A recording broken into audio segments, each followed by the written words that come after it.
Well, a very warm welcome indeed to all attendees at this event to launch the book Laudate Deum, A Last Call for the Planet. My name is Dr. Tim Howells, and I'm Associate Director at the Laudato Si Research Institute based at Campion Hall, University of Oxford in the United Kingdom. And we're absolutely delighted to have you join us for this hour-long event. Pope Francis' encyclical letter Laudato Si, published in 2015, called for radical action to address climate change, biodiversity loss, and its underlying causes. Since publication of that letter, however, the global ecological crisis has continued to worsen. That led Pope Francis to issue a follow-up apostolic exhortation letter in 2023. That letter was called Laudate Deum. And today we're delighted to announce a new publication that is inspired by precisely that second letter, Laudate Deum. This new publication is called Laudate Deum, A Last Call for the Planet. It's a multi-contributor book that builds upon and is inspired by that letter, and indeed by the example and legacy of Pope Francis and his entire body of social teaching on ecology. The book brings together voices from across the world to explore the profound issues highlighted by Pope Francis. From the technocratic paradigm that has disrupted humanity's relationship with the natural world, to the poverty and injustice that the climate crisis itself perpetuates. Above all, we believe this publication illustrates that the time for action is now, and indeed is already overtaking us. Pope Francis' letter, Laudate Deum, really does represent his last call for the planet, a chance to live up to our collective responsibility as human beings to care for this world before it is too late. So we're delighted today to introduce and to announce the publication of this online book. And indeed, I think you'll be seeing in the chat a link to the downloadable PDF version of Laudate Deum, A Last Call for the Planet. And we would encourage you to view that, to download it, and to make use of it, and to share it indeed where you can. There's also a QR code on the screen, should that be useful. We are also offering a print-on-demand version, and details of how to access the print-on-demand will be made available in the next few days. As a registrant to this event, you'll be receiving more information about that quite soon. So the PDF version is available now and the print version to follow. We have quite a packed schedule for the minutes ahead, but first of all, if I may just say that this event is being hosted by the Laudato Si Research Institute. We are based at the University of Oxford and seek to develop an integral ecology paradigm within higher education, inspired by Laudato Si and other letters from Pope Francis, and seeking to create that hope-filled future that Laudato Si calls for. We're grateful indeed to the organization Partnerships for Change, who have supported the publication of this book. Partnerships for Change is a team of social impact strategists and practitioners that works on projects ranging from decarbonization to empowering spiritual leaders to generate change. And we'll be hearing from their patron, Jackie Miller, in just a moment. And finally, we're grateful to the participants and organizers of the Joint Diploma in Integral Ecology, an initiative of the Pontifical Universities and Athenaeums in Rome, and under the patronage of the Dicastery for Integral Human Development. That's a course that opened last year and has had a very successful first year with participants from across the globe learning together about integral ecology and its applications. So we'll be hearing more about that too in a moment. The format of our time, we'll initially hear some presentations, and then we'll move into a time of Q&A.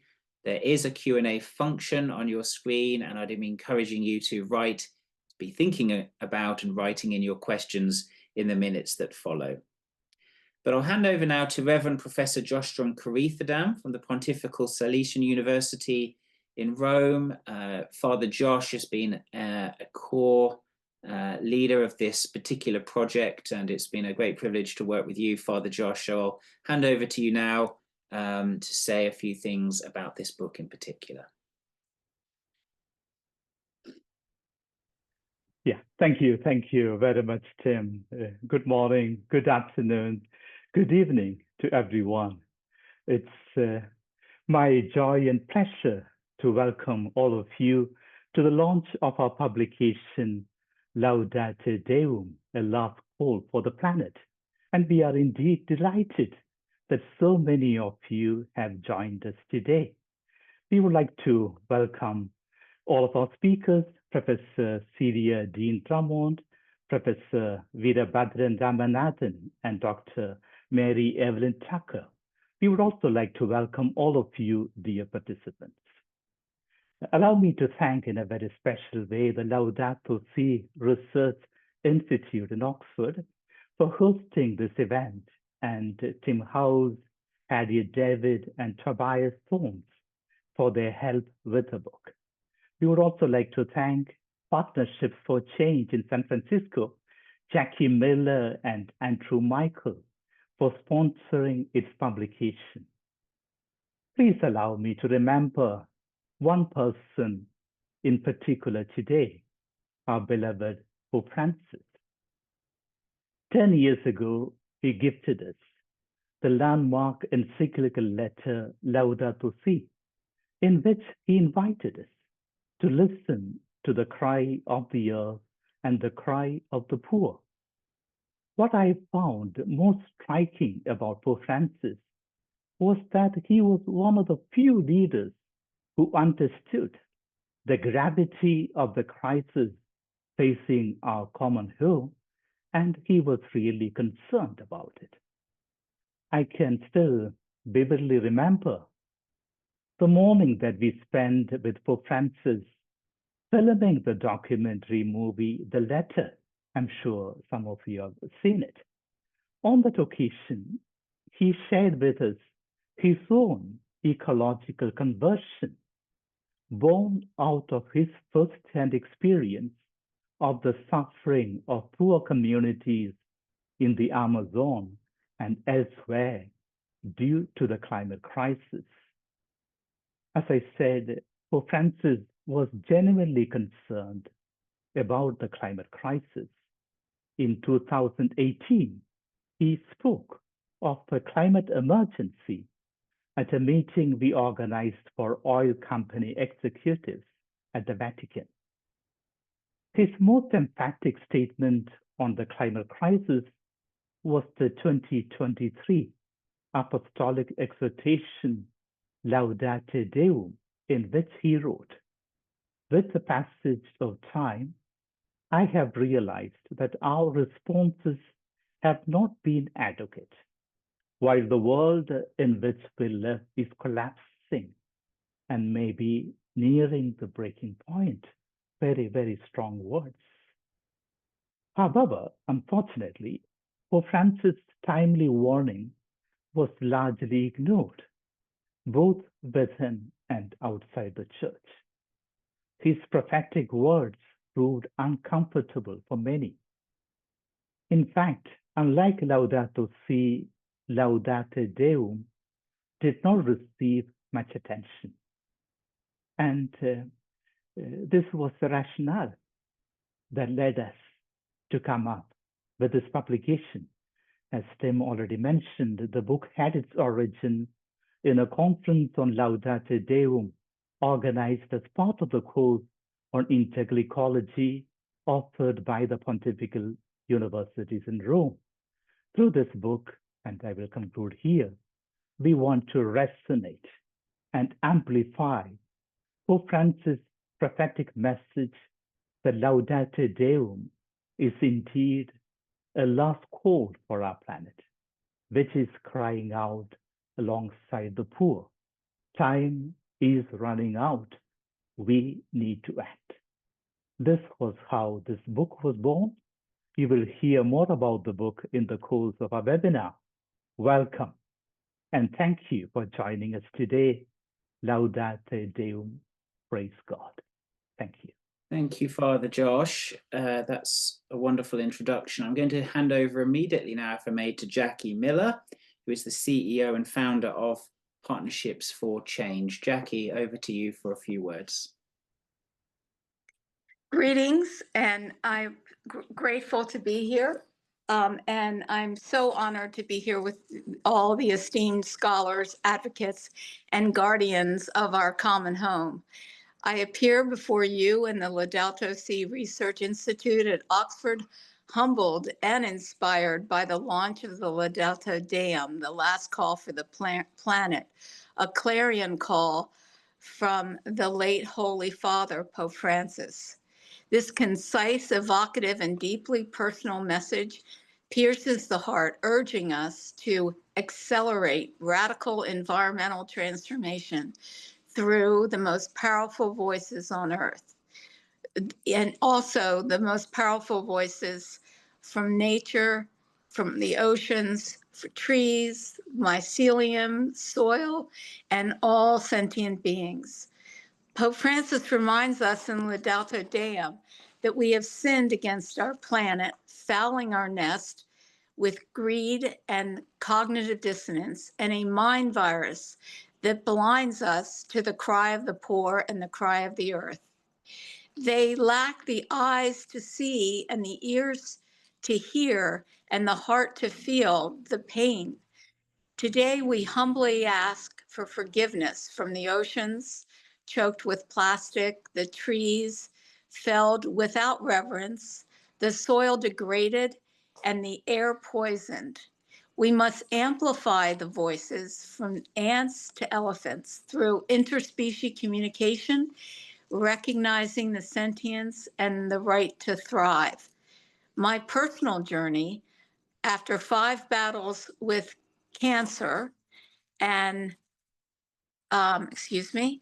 that have totally taught me gratitude for each day and a profound reverence for life. Also, as a strict vegetarian, I see the sacredness of all living beings. Every breath is a gift and every creature is a miracle. This gratitude fuels my commitment to Pope Francis's call to reject greed and embrace love for all and serve all. His Holiness's words, echoed in Father Jostrom's 10 Green Commandments, which is now translated in 25 languages, speaks to the soul and opens the heart with kindness and compassion. I am so grateful for Father Josh's spiritual inspiration, his brilliant writing, and his example of love in action. I extend a heartfelt thanks to Harriet David, to Timothy Howell, to Tobias Thorne, and all the brilliant contributors in this powerful book. Your work is a beacon of hope, and I am also honored to be a participant.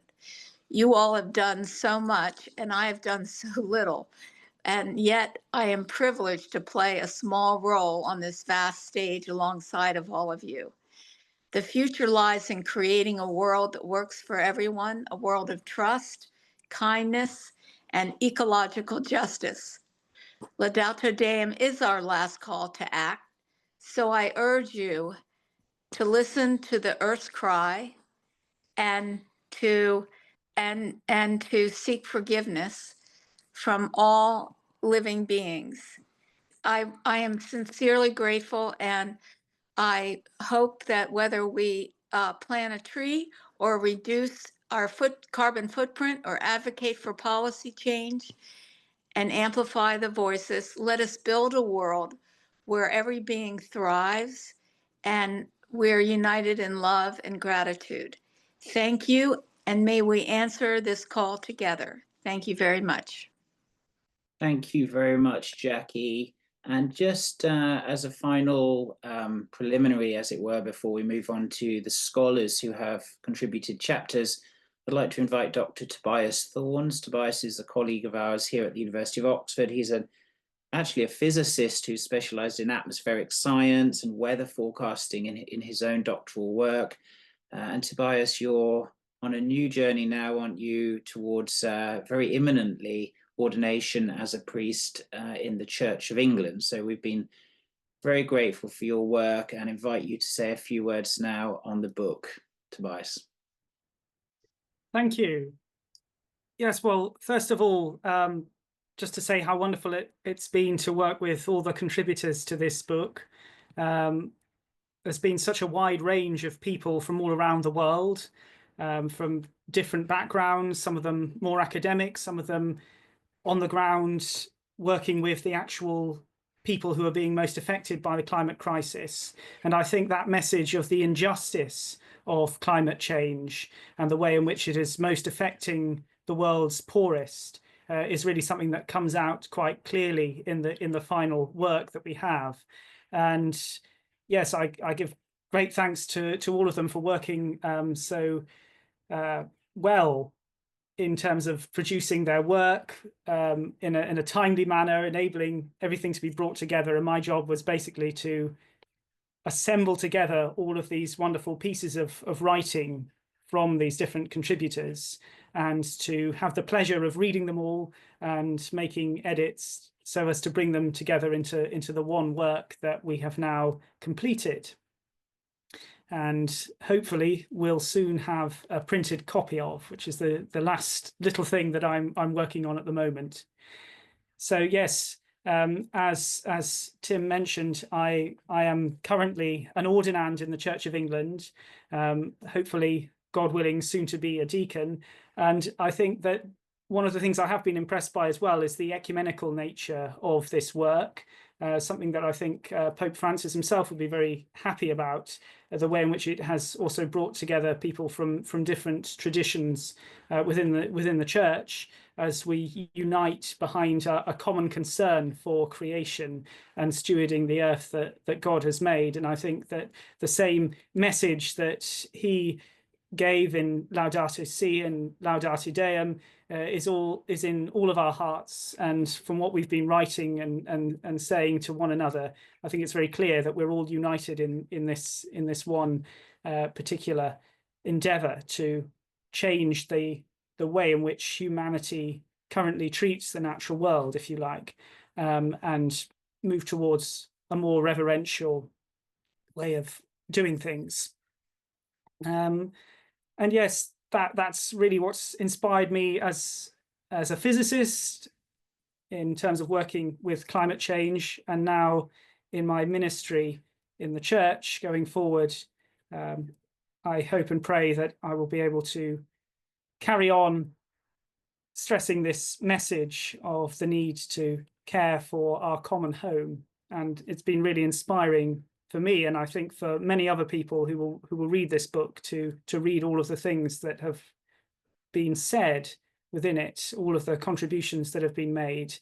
And I hope that this book will contribute towards making a real positive difference in the world. So thank you to everyone who's contributed to it. Good, thank you, Tobias. So we've seen now a little bit of the context of the book, and if I may now move towards three of the chapter contributors, starting with Professor Celia Deane Drummond, who is a Senior Research Fellow at Campion Hall, University of Oxford, and Director of the Laudato Si Research Institute. And Celia, you had a co-authored chapter that I think you can share some thoughts from now. So Celia, over to you. Yes, thank you very much. It's a privilege to be part of this panel, and I have to acknowledge Severin Danielin, who's my colleague at the Laudato Si Research Institute, for contributing to this chapter as well. And in a sense, what we're trying to do in this chapter, in a way, is model integral ecology, because it's bringing together social issues with theological issues. And I'm a scientist turned theologian, and she's a social scientist working in development studies and so on. So we hope that the combination in our chapter is somehow inspiring what integral ecology might look like, at least in terms of writing and academic work. So, but what we're trying to do really is to argue for, certainly especially I'll concentrate on the theological aspects of this, but argue for what's sometimes called a situated anthropocentrism, that is, understanding human dignity rather differently than has been the case perhaps in much of the work of the Catholic Church today in Catholic social teaching. So moving towards an understanding where human dignity is situated within the community of creation. So it's not neglecting human dignity or human rights, but it's trying to situate it more firmly within it, so that it's about more than just a setting within it which human activity takes place, but it's sort of part of our community, part of who we are. And I've argued in other places that, you know, we have co-evolved with all these other creatures, so they're our family. We need to see them as kin who have intrinsic worth, that is, worth in and of themselves, and not just instrumental worth. So that also affects our understanding of what it means to bear the divine image. Image bearing means then an inclusive understanding of other creatures being part of who we are and what that image bearing looks like.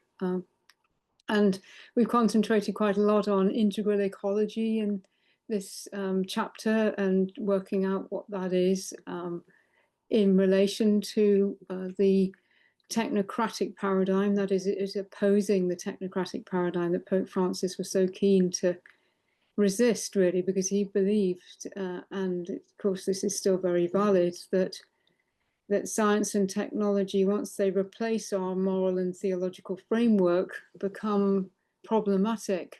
So they might try and solve problems, but they create a whole set of new ones as well. And that's integral ecology rejects any philosophy of mastery over the natural world that humanity has in the past exercised. And in addition, it includes traditional understandings of Catholic social teaching, such as the common good, but now it sort of widens it out to think about future generations, and also human rights now include environmental justice and so on. And we also talk about ecological conversion being not just individual conversion. And again, this is something that Pope Francis was very determined really to try and stress. And he also talked about a cultural revolution, so changes at the social and the structural level, as well as the individual level. And we try and show how environmental defenders are working really on the coalface of this, and give voice to some of their concerns and their practical examples as well in the work that they've done to defend their land and their cultures and their peoples, as well as concentrate on quite practical areas such as drug use or water quality, as well as learning from, as I said, from the wisdom of these indigenous cultures. And I think we have to hear their voices, because as Father Josh mentioned at the beginning, that sort of cry of the poor is in a way sometimes marginalized, and we need to really listen carefully to what that is and respond to those challenges in new ways. And as well as that, in our chapter, we sort of add in celebration as part of the liberation theology, see, judge, act cycle that was very quite popular some years ago, but now we include a sort of celebratory element as well, because it's important that people feel inspired to make sort of sacrifices and changes, and celebration is part of that. We belong together in one community, the community of humanity, but also the community of creation. As Jackie sort of hinted at, we're part of an interspecies network. And so we want to cultivate hope, genuine hope, rather than optimism. Optimism is assuming that everything is going to work out regardless, whereas hope is actually holding on to our faith in spite of challenges, and even if things seem like they are almost impossible. And that, I think, is, again, something that we're hearing from the most marginalized peoples of the earth, that even in the destruction of their communities and their land and so on, they do not lose hope. And that, again, is a huge inspiration for the rest of us who perhaps are still, in a sense, waiting for the very worst impacts of climate change to hit their various countries and cultures and so on. So I hope that gives you a little bit of a feel of what we've tried to do in our chapter. Is only a small contribution to the overall map or a tapestry of what this book is trying to do. But it was a great pleasure to contribute to it. So thank you very much. Thank you, Celia. And the slides that you should be seeing should give you a little sense of the presentation and layout of this book. A reminder that the book is available online, and there's a link in the chat that will take you straight there. And Celia and Severine's chapter is there for you to read. I'll move immediately on, if I may, to Professor Veerabhadran Ramanathan from the University of California, San Diego. Professor Ramanathan, or Ram, is Distinguished Research Professor at Scripps Institution of Oceanography at UC San Diego, an adjunct professor at Cornell University.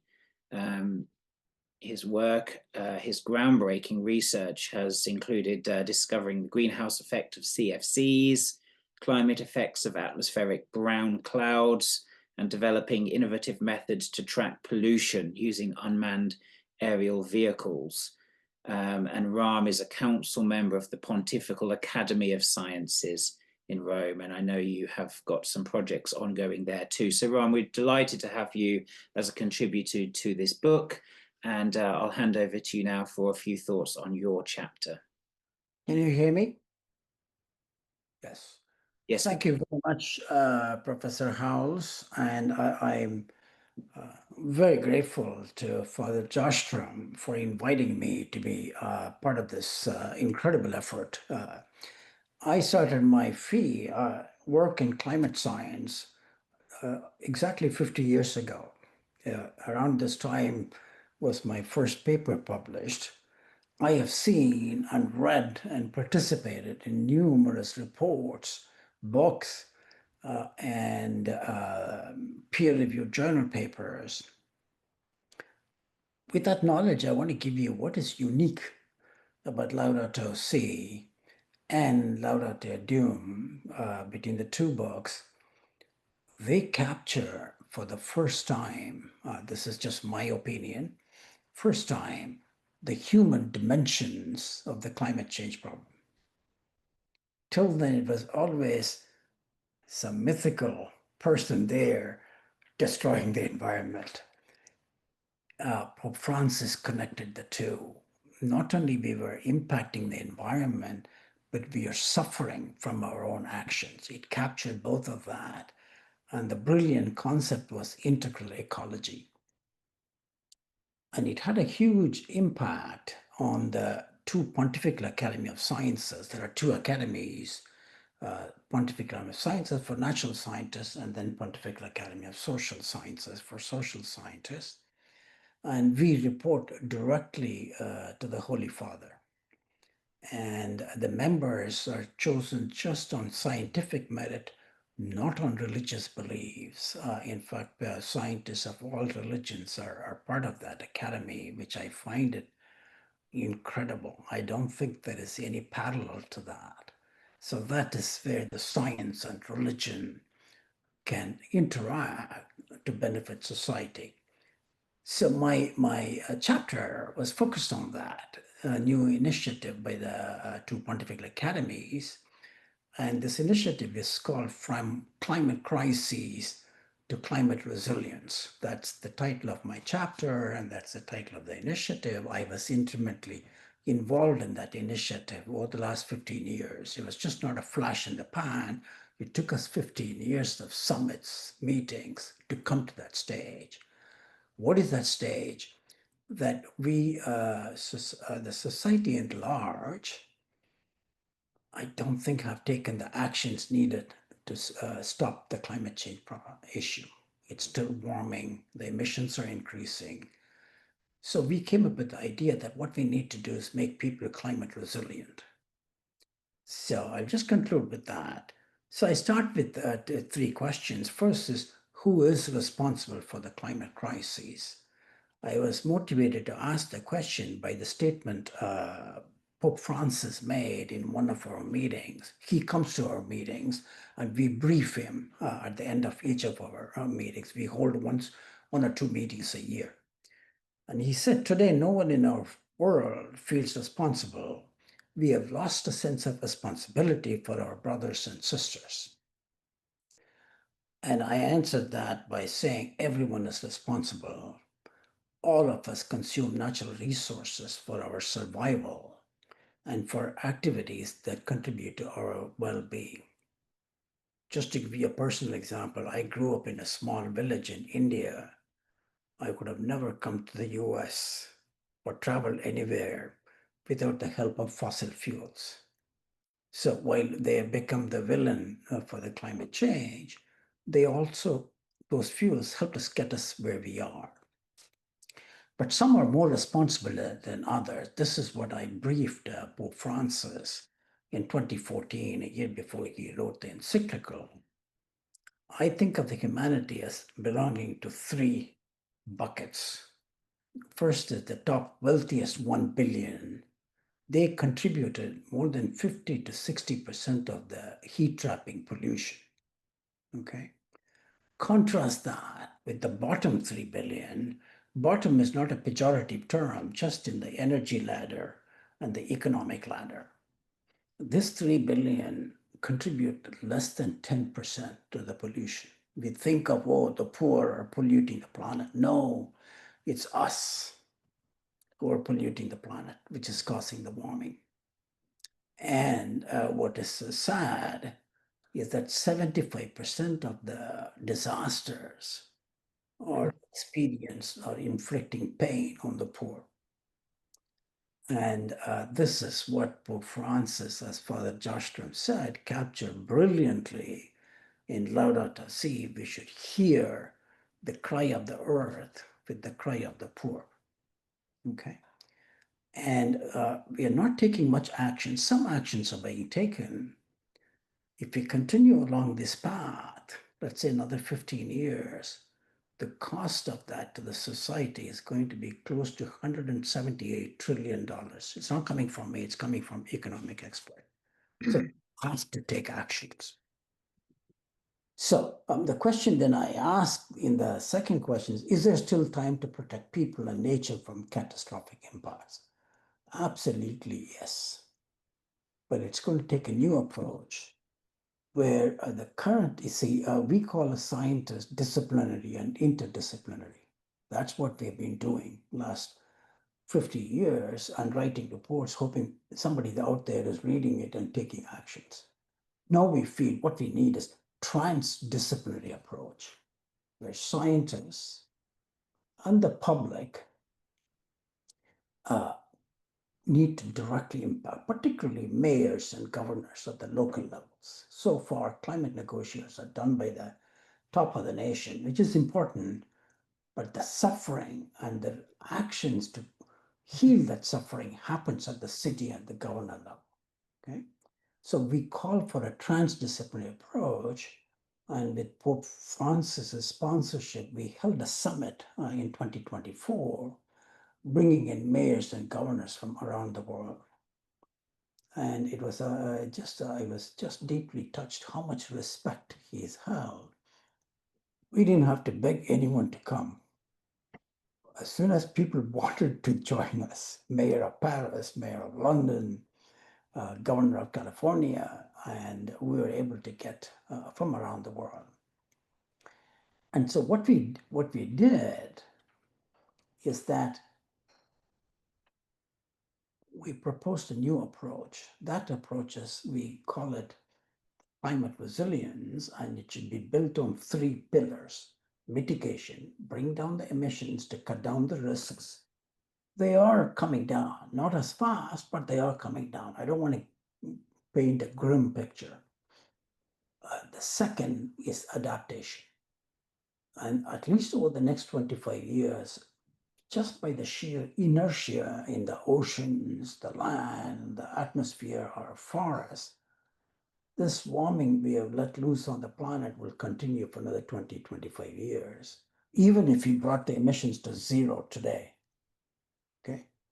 So we have to prepare for a worsening climate, particularly weather extremes, which is devastating the poor. We just had one of the worst fires in our history in Los Angeles.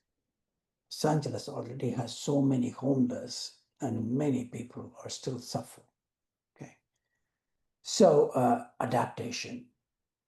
But then we said neither of that is going to happen in full speed without societal transformation. That's our third pillar. That is the Academy's response to the Holy Father's call for integral ecology. It has to be done, human beings, environment, and the technologies. Okay, and particularly in America, where we are divided on climate change, we're almost two countries, and no matter what the issues, we are divided. It's just not climate change. So the religions, particularly the Catholic Church and the Evangelical Church, can play a huge role in the US, because I feel that's one of the few places now left to talk about climate change in a political form, whether you're conservative or liberal or whatever religion. You go to the same church or same temple or same synagogue. So this is what the movement, which has been started by the Pontifical Academy of Sciences, Pope Francis, we released what he called generously planetary call for action. He was the first signatory, all the mayors and governors signed. Now we are starting to hold summits regionally. This end of this month, there'll be one held in Nairobi, and about 8 or 9 summits we are planning. And all of that is captured in my chapter. And thank you again, Father Joshtrom, for your kind invitation to me. And thanks to the Oxford University for hosting this. Thank you. Ron, thank you very much indeed for those valuable insights. Do be putting your questions into the Q&A. I can see we've already got a number of very valuable questions coming through, so thank you. Our final contribution is from Dr. Mary Evelyn Tucker, great friend of ours at the LSRI, co-director of the Yale Forum on Religion and Ecology. It's been with John Grimm.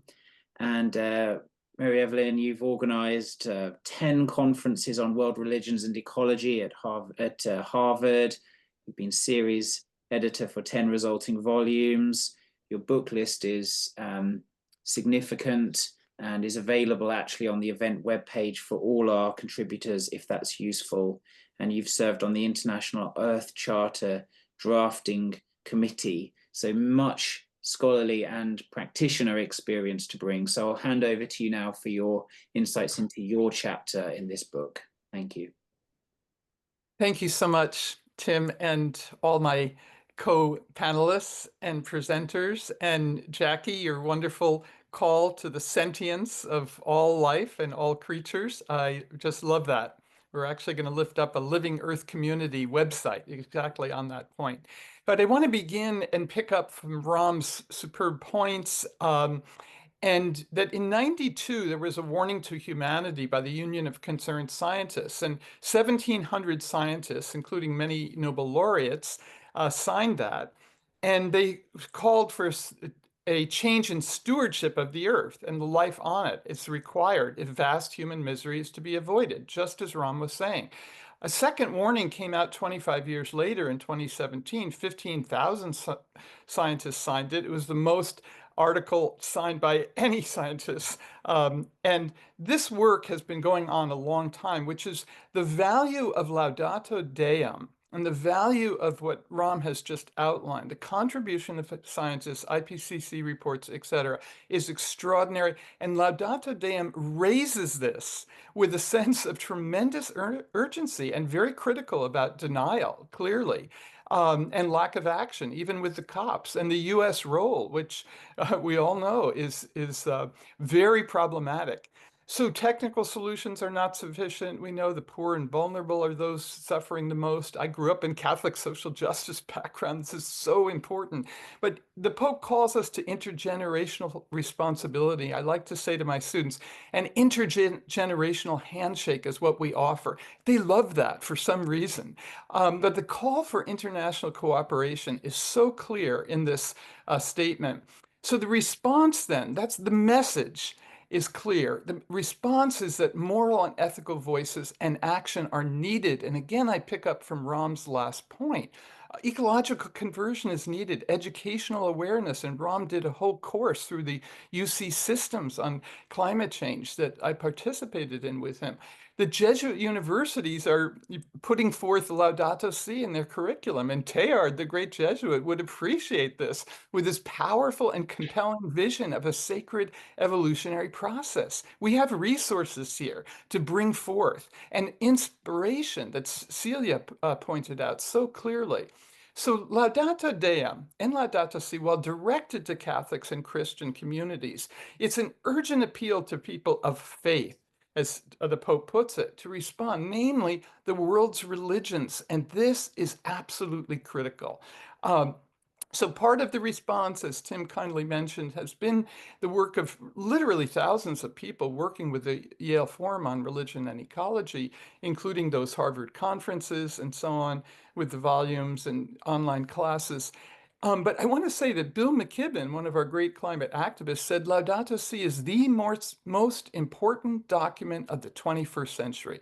This is an ally from the environmental field, and we have these allies. And on our website, we have statements from all the world's religions on climate change and on the importance of Laudato Si. The response was overwhelming. So 30 years after these conferences at Harvard and so on, there's now an academic field. There are 30 graduate programs, including 3 PhD programs. These are resources that bring the next generation, because they're the ones who wanted them and helped create them with faculty around the world. So with this academic field, with this pontifical course on integral ecology, the education can move forward even more rapidly. The publications are exploding, and this sense of sentience in the world, we have hundreds of publications now available to us. It's one of the most important and promising ways forward because it brings hope, it brings connection.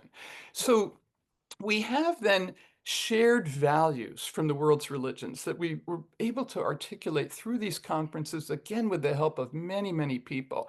And, you know, the abolitionist movement, civil rights movement, the movement for immigrant rights was supported by religious communities. And that is what inspired me in the civil rights movement and so on. And it inspires many of us to say this shift, this social change, this values change is the most important and the missing link, which is why Laudato Deum is extremely important. So the shared values from eco-justice concerns are reverence, respect, restraint, redistribution, responsibility, and renewal for a broadening of environmental ethics, which, by the way, was not sufficient for the problems we're facing of environment or climate or pollution. And that's why these values that are in the world's religions and that we were able to identify with retrieval and reevaluation and reconstruction are so crucial. Reverence for the earth and its long evolutionary unfolding, respect for myriad species who share the planet with us, restraint in the use of natural resources on which all life depends, more equitable redistribution of wealth, recognition of responsibility of humans for the continuity of life into future generations, and renewal of the energies for the great work of building a flourishing human community. Let me conclude with just some examples briefly from the world's religions, which have their problems and their promise. We know that. But if we take reverence and respect, clearly indigenous traditions have this profound sense of kinship with all life. John's fields of study is native traditions. We've spent many months on reservations here in this country. The Abrahamic traditions also reverence and respect stewardship, care for creation, trusteeship, the beautiful idea in Islam, and also the redistribution of wealth with eco-justice concerns. The Asian traditions, I still think, have a huge future in this conversation. Ram would know this well from India. Buddhism, the interdependence of all life, reverence and care. Confucianism and Taoism, which are my specialties, responsibility of humans for the continuity of life, for ancestors, and the living earth community. It is profound. And there is a movement in China called ecological civilization, which is 30 years old, which is a parallel to integral ecology. And they recognize the Pope's encyclical on this same principle of integration. The Confucian and Taoists have microcosm and macrocosm of the universe. Hinduism, a similar identity with the whole Mahapurusha, the universal person. Brahman and Atman are one. The divine and the self are intertwined. And the Upanishads, one of the greatest texts of all the world's religions. Jainism, the sacredness of life, all life. And in India, rivers and trees and stones are well respected. If I could just briefly say, Laudato Si, the movement, and Laudato Deum, the sequel, is part of an international moral force. And that is the call for interreligious dialogue to be focused on these critical issues. And I would say United Nations Environment Program's involvement has been critical since 2019 when they set up a Faith for Earth organization. As you know, the first COP that had a faith pavilion was in 2023. The Pope was supposed to go there. The ecumenical patriarch, who's cited by the Pope, has worked on this for years and years, religion, science, and the environment. Gorbachev had conferences on the Green Cross, global dialogues. The Parliament of World Religions is working in this area.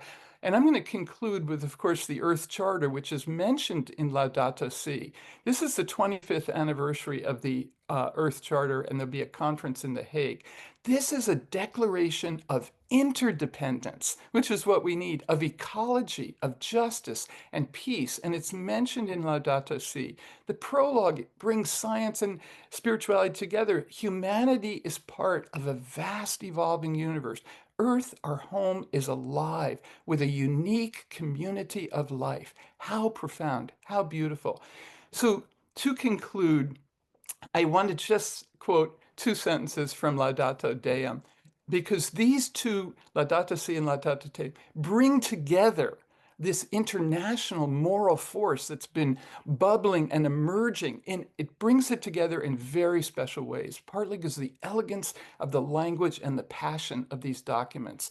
The Pope says in Laudato Deum, all of us are linked by unseen bonds and together form a kind of universal family, a sublime communion which fills us with a sacred, affectionate, and humble respect. The world sings with infinite love. How can we fail to care for it? Thank you so much, Pope Francis, and all of you working on these tremendously important issues. Thank you. Mary Evelyn, thank you, and to all contributors. We do have some minutes now for Q&A. Thank you for the questions that have been coming in. I'm going to allocate one or two, if I may, and ask for very, very clipped and short answers of around 30 seconds, if we may. Celia, I'll put one to you first, if I may. An excellent question here as to the use of the word last, the last call for the planet in this particular book. Is there a risk that such language implies a lack of urgency in individual responses? Isn't the real resistance structures of capitalism and governments aligned with capitalist logic? Any quick thoughts on that idea of a last call? I think the language of last is intended to stress the urgency of the problem, but of course I mean, apocalyptic language about the future has often been used to just draw our attention to the urgency of something. We don't know how much time we have left, as it were. So, and I think in that sort of situation of uncertainty, what we do know is things are getting worse, and rather rapidly as well. And we may well be approaching a tipping point where the changes are going to be completely irreversible. But I go back to Ram's sort of suggestion that we need to build resilience, but not just in science systems, but we need to build resilience in social and political systems as well. So I think that we can't sort of separate, is it a structural or social or political issue, or is it an individual issue? We all need to play our part, but we also need to recognize that we're part of these bigger communities that need to change as well. So we need a structural revolution as part of the cultural revolution that Pope Francis so eloquently argued for. Ram, a question for you, if I may. What evidence might there be that Pope Leo will continue to support notions such as ecological conversion and integral ecology and raise further awareness in the church and beyond? Do you have any insight or speculation as to that? Thank you for that question. I first want to support what Celia said. Our resilience applies to the social systems and the human systems, including environmental systems. Excellent point. And I also want to thank Mary Evelyn for the interfaith aspect dimensions she brought in. And our academy is trying to organize such an interfaith summit on climate change in India. It's in the works. I'm so glad I was asked this question. I hope my other speakers are not jealous. The Holy Father Leo has released so many statements about his passion for climate change. So we at the Pontifical Academies are really elated and looking forward to working with him. I think it's going to, you asked me to speculate, my speculation is the thrust to address and solve the climate change problem is going to be pursued vigorously in the church, definitely in the Pontifical Academy of Sciences. But it's just, I'm speculating. I'm not speaking on behalf of the church. Thank you. Thank you. That's hopeful for us all. And Mary Evelyn, you've given us some rich insights from world religions on interconnectedness and so on. There's a question here about rights of nature, which, as you know, is a sort of legal or jurisprudential term. Is it time for the Laudato Si movement, broadly construed, to endorse the rights of nature? Do you have any thoughts on that, that quite precise concept of rights of nature? Well, it's a wonderful question. I did see it there, so thank you, Tim. It's going to be part of our new website. Actually, I'm just working on the introduction to it because Thomas Berry came up with the idea of the need for earth jurisprudence, that we need a whole new vision. He would say, we invented the rights and gave them all to the human. Now, rights of nature, which he helped to ground, has grown faster than anyone would have thought. I think it's something that would be wonderful to consider, endorsing and so on. But it has to go along with the earth jurisprudence, a change of consciousness and conscience. It's not just a legal movement. It's the framework of change that these documents represent that's so important. I could say a lot more, but I'm so glad for the question. I think it's very timely and exceedingly important. Thank you. And I think we're waiting for a good theology of rights of nature as well. So there's a challenge for somebody. Father Josh, I'm going to hand over to you as we begin to wind up here. There is a question about the integration of these ideas into priestly training and formation. So if you do want to integrate a thought on that, but may I hand over to you for some concluding thoughts as the hour draws to its close. Thank you, Tim, for shepherding us through so well in our session. It has been a very, very learning experience for all of us, and I thank all the speakers, all the participants, everyone who joined. I will just say something about the priestly formation and then conclude our session. You know, after Laudato Si came out in 2017, the Vatican, the dicastery in charge of formation of priests and clergy, came out with a new ratio on priestly formation, and they included 2 paragraphs highlighting, emphasizing the importance of forming priests, clergy, religious into caring for our common home, citing Laudato Si. So the church has moved. I don't know at the practical level how much of that is happening, but you know, the Pope Francis asked that to be done. And as we are, you know, just about to, you know, the time is passing, allow me to conclude mentioning 2 things. You know, somehow the phrase and the words of Pope Francis have been coming to me several times, listening to all our speakers today. And one phrase that he used to repeat often was that we have received a garden from the Creator. We must not leave a desert to our children. So I think it's all about responsibility, intergenerational, interfaith, ecumenical. You know, all of us need to respond. And I want to conclude on a note of hope. What we need, as Professor Ram mentioned, in the spirit of integral ecology, as Celia mentioned, and Mary Evelyn gave so many examples, is movement for societal transformation. And allow me to conclude on a note of hope. I'm sure several of us have learned, known the 2004 Harvard document on critical mass for change. That change happens when a critical mass of people come together. And the hope is that that's not a big number. They say if you have 3.5% of humanity, of any group, change will initiate. So I think all of us came together because we want this change to take place. So let's spread the word, journey together, come together, and create this change from bottom up so that we can leave, as Pope Francis asked us, an inhabitable home for our children, for future generations, for the entirety of God's creation, both for human and biotic community. Laudate Deum, praise God. Thank you. Well, thank you to all our contributors, especially to all of you for joining us for this hour. A reminder that the book is now published and available on the link that has been shared with you, and you'll be receiving an email in the next week or so with information about the print copies as well, should that be useful to you. Keep your eye open for more events and publicity around this particular book, and we wish you every blessing in your endeavors on this most important issue. Thank you all for joining us, and have a lovely remainder of the day. Thank you.